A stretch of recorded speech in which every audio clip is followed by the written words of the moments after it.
Hey y'all, I'm Melissa Guerra. I am the Kitchen Wrangler, and today we're gonna be making some of my very, very favorite cinnamon rolls. But who has a non-favorite cinnamon roll? I mean, who has like researched the worst cinnamon roll? Is there a bad cinnamon roll? They're all amazing cinnamon rolls, but I have to say that these are kind of extra because they are stuffed with dried cherries, pecans, and they have this gorgeous cherry glaze on top that is.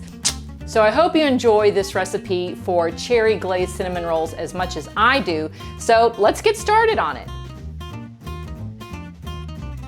First, you'll need to add your dry ingredients to your mixer. You can make this by hand, but I always like to use a mixer because I get more cinnamon rolls that way.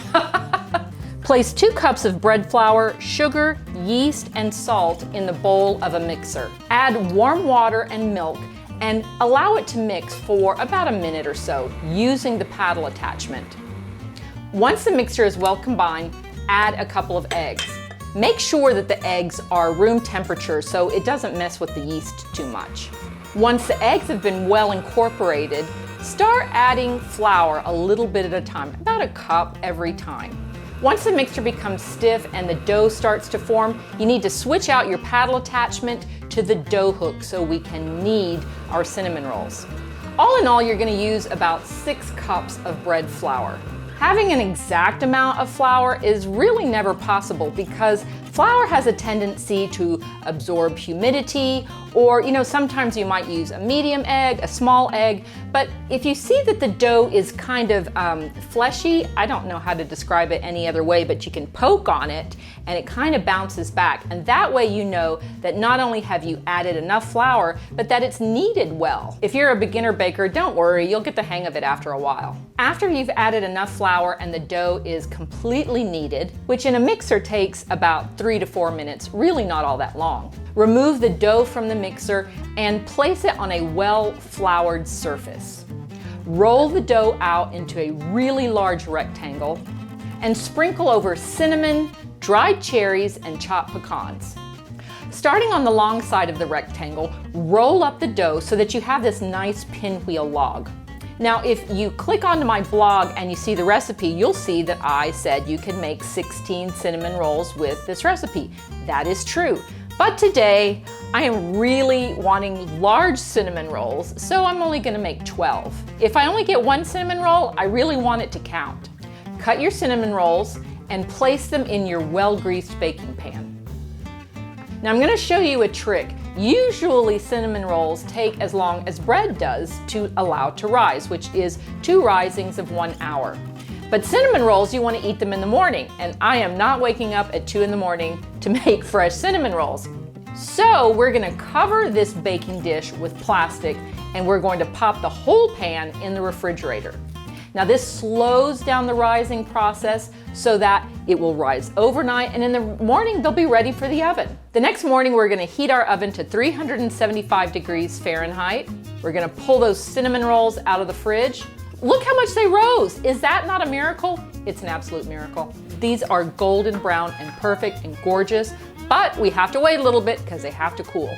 Once the cinnamon rolls are cool, then we're going to make the glaze. You'll see this recipe on my blog listed as orange glaze, which is great. If you have orange juice and you want to use it for a glaze, you can. Not everybody has a bottle of cherry juice just sitting around the house. So if it's one of those lazy weekends, you want to make cinnamon rolls, but you don't want to go to the grocery store for cherry juice, I got you covered. But I wanted to make these extra, so I went to the grocery store. Let's mix just a few tablespoons of this sour cherry juice with the powdered sugar. Now you're probably thinking, sour cherry juice, is that going to be okay? Well, we are mixing it with pure sugar, so yeah, it'll be just fine. Drizzle the cherry glaze over your warm cinnamon rolls, and that is pretty much it. They are ready to eat. Do you know how long I've been waiting to eat this cinnamon roll? I mean, I made these things yesterday. I let them rise in the fridge overnight, and so it's been about 24 hours, so oh boy. Come here, you sweet thing. The cherry glaze is absolutely worth the extra trip to the grocery store. It is so extra. In fact, I'm gonna put on extra of this extra. I really just want to eat the glaze. It's so good. I'm glad I made them extra big too. This really is one of my favorite cinnamon rolls. I mean, there's not really a bad cinnamon roll out there, is there? I mean, I'm not aware of any. Okay, I can think of one. The one you don't have. That is a bad cinnamon roll. Or it's a bad situation. You should get a cinnamon roll, especially one with cherry glaze. You should get one as soon as possible. I really love the overnight rising method for these cinnamon rolls because first thing in the morning, I am not the sharpest tool in the shed. I need my coffee. I can make them at night for sure. So making them at night and you put them in the fridge, the next morning they're risen, that totally works for the way that my brain works. Well, don't forget, if you have any questions, you have any suggestions, you know I'm always online. You can find me on Facebook, on Instagram, on Twitter, and of course here on YouTube. Don't forget to drop me a message if you like. You can email me at help@kitchenwrangler.com. You know I'm always here to answer any questions you may have.